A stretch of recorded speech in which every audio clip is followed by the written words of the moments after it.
How's it going, guys, and welcome back to another episode of the Regen Dream Team Career Mode series. And this will be episode number 6 of this series, and before we do get into anything, I want to thank you guys for all the support you gave on the last episode. And we're going to be going into this episode off the back of some really good performances in the group stage of the Champions League. And in this episode, we're going to be playing quite a few games and simming a few as well, just so we can keep that progress up like I discussed in the last episode. But we should be in the January transfer window at least by the end of this episode, and I'm hoping that we can make a few inquiries and maybe start to scout a few players that we can potentially sign. I've also compiled a couple of players that we could potentially sign in January. I'm just giving you a bit of a sneak preview as to the players that we're going to be going for. This one was a player that was suggested by quite a few people, and if you can guess already, it is indeed De Rossi's Regen. It's a shame though that he does have poor mental attributes, and overall, apart from his physical stats,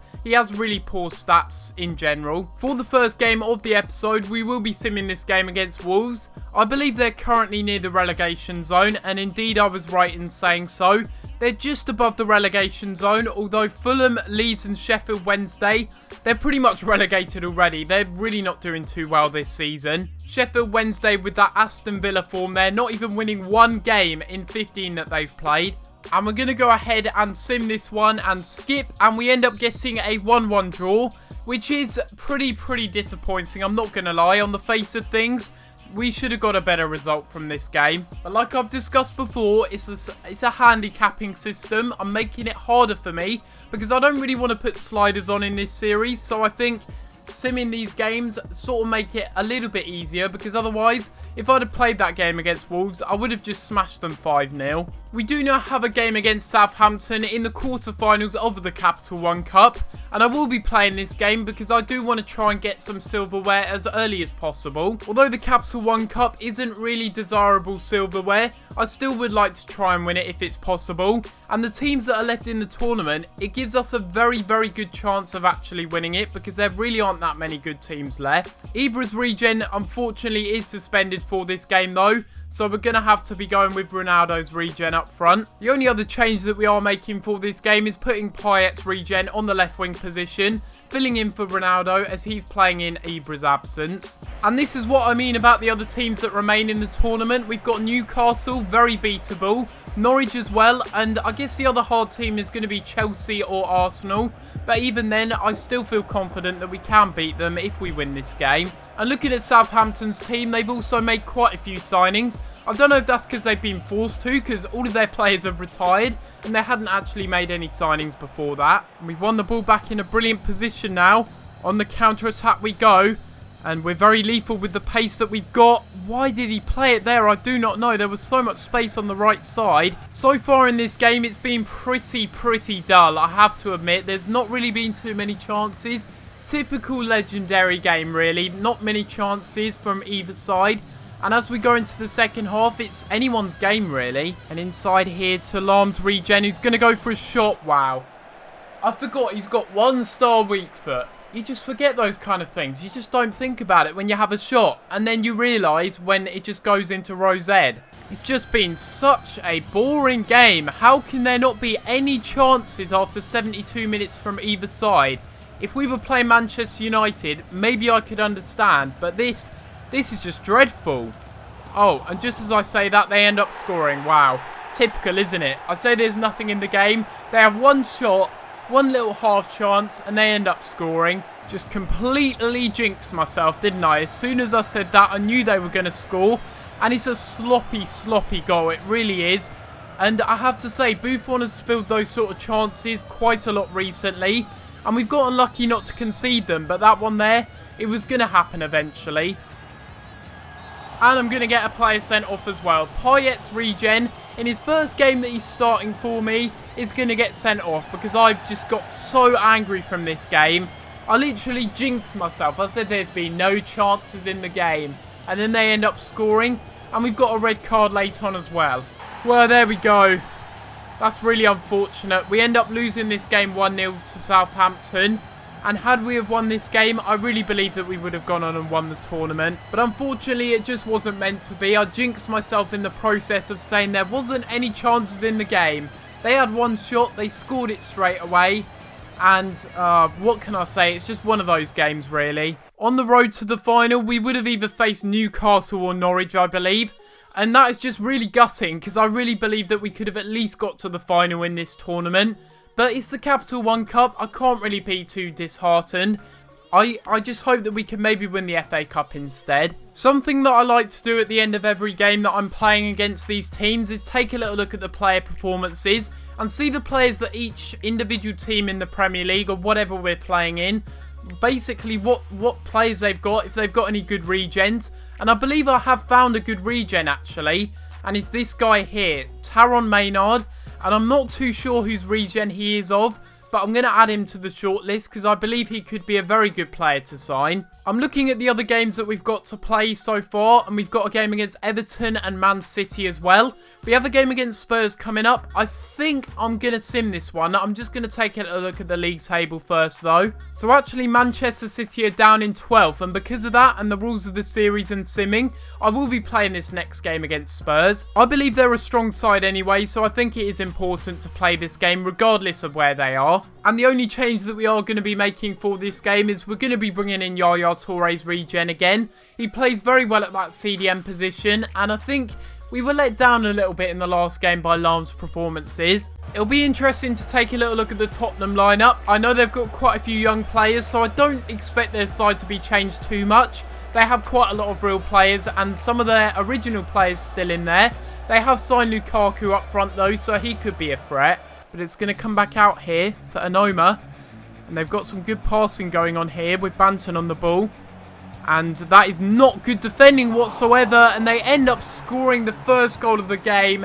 Eric Lamela puts it into an empty net after Lucci tries to save the initial effort. Once again, another frustrating game. And it doesn't look like we're starting this episode off very well, which is a big contrast considering how well we were playing at the back end of last episode. Now again, it's going to be Tevez taking it forward up to Ibra. He can create a bit of magic from nothing. And hopefully he does here because there's really nothing on at the moment. And it's through to Tevez, who ends up equalising in this game. And that was literally our first shot on goal. And thank God we've actually scored because this game was just going so terrible up to that point. Tevez's regen isn't necessarily a player that I would say is a goal scorer. He's more of a creator in this team.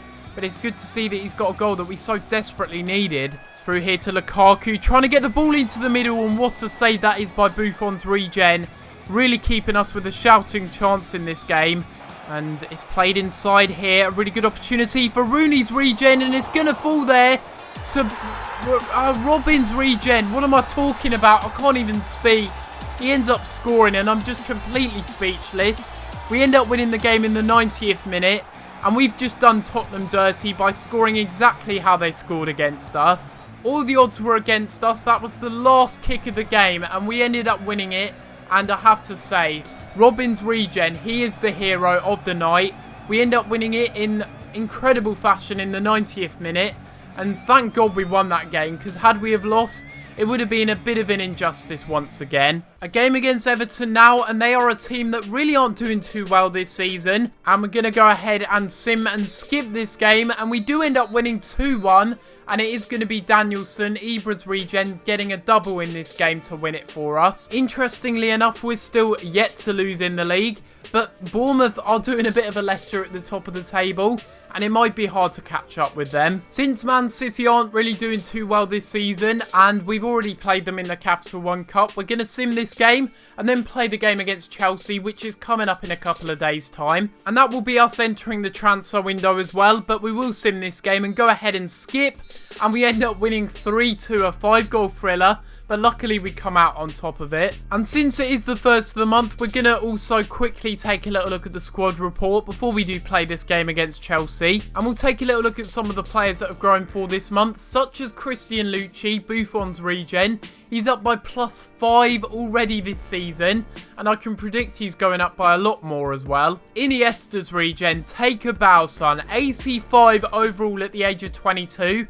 and I can seriously see him becoming one of the best regens I've ever had. Ribery's regen is up by +2 to an 85 overall, and again, I just need to train his finishing a little bit more. Ronaldo's regen is up by +2 to an 83 overall, and he's only 21 years old as well, which is just absolutely crazy. Tevez's regen up to an 85, also going up very nicely. Looking at Ibra's regen, I probably do need to train some of his mental attributes, such as his attack positioning, because that's probably hindering him a little bit, and I do want him to get into good positions as well. Having said that though, he's still scored 15 goals in 19 Premier League games, 5 goals in 6 appearances as well in the Champions League, with 2 assists in both competitions.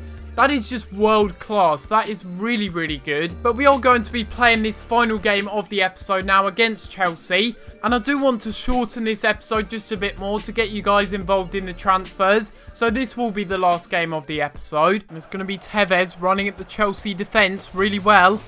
I'm going to try and cut inside. And this is really poor defending. And wow, Christensen really spared the blushes for Chelsea there. Once again, just like in the first game against Southampton, this has been a really stale game.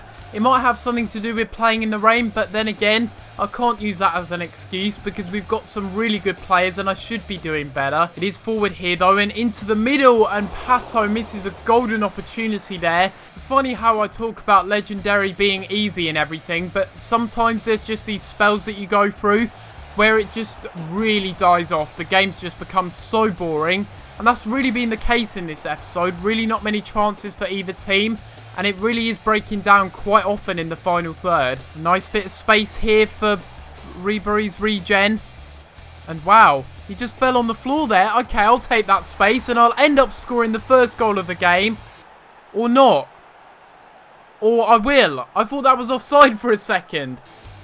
Or is it an own goal? I think that's what that was, because I'm really confused at the moment. Is that really an own goal? I'm really confused. Let me have a look.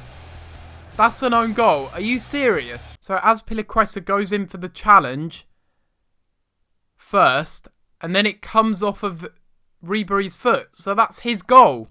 Why is it an own goal then? I don't understand that. He slid in, but that doesn't affect the shot at all. That's just really strange. We really should intercept here, because otherwise we're in trouble. And it's through back again. A nice little 1-2 and off the post. And wow, Loftus-Cheek has missed an open goal with a header. Diving header, that is. Oh, we've lost the ball in a really stupid position. El Ghazi rounds the keeper. Wow. Are you serious? That is just so unnecessary. What was that first touch? The first touch right there from our defender is just dreadful. He's rounded the keeper and just absolutely mugged me off there. But it does end up being a 1-1 draw in this game. I'm left a little bit disappointed, I'm not going to lie, because I felt we should have won the game from the goal that we scored. And after that game, I feel like we need to make a couple of offers for players, but I'm not going to make too many offers, because I want to leave it mainly up to you guys in the comments down below. We're going to be making an offer for Thiago Silva's regen first of all, and hopefully we can sign him. I'm going to go ahead and make an offer of 25 million. I'm also going to make an offer here for Taron Maynard. I believe this guy is actually John Terry's regen, as I've looked at the other young English regenerated centre-backs and they don't really look too good. So I will go ahead and make an offer of 25 million as well. We don't currently have a fit left back in the squad, so I feel like we need to strengthen that position as well. We've got Marcelo's regen right here that we could sign. And we could also potentially sign this guy here, Cedric Costil. He also looks quite good, so you let me know in the comments down below which one you think we should sign. But this will be the end of this episode of this career mode. And if you have enjoyed this episode, make sure you leave a like on the video and subscribe if you haven't already. In the next episode, we're going to be trying to sign quite a few players. And we're going to be making a surprise offer for one of the world's best players, Regen. But if there's any Regens that you do want me to sign, do let me know in the comments down below. But apart from that, guys, I'm going to have to leave it there. And I'll see you next time for another video. Thanks for watching.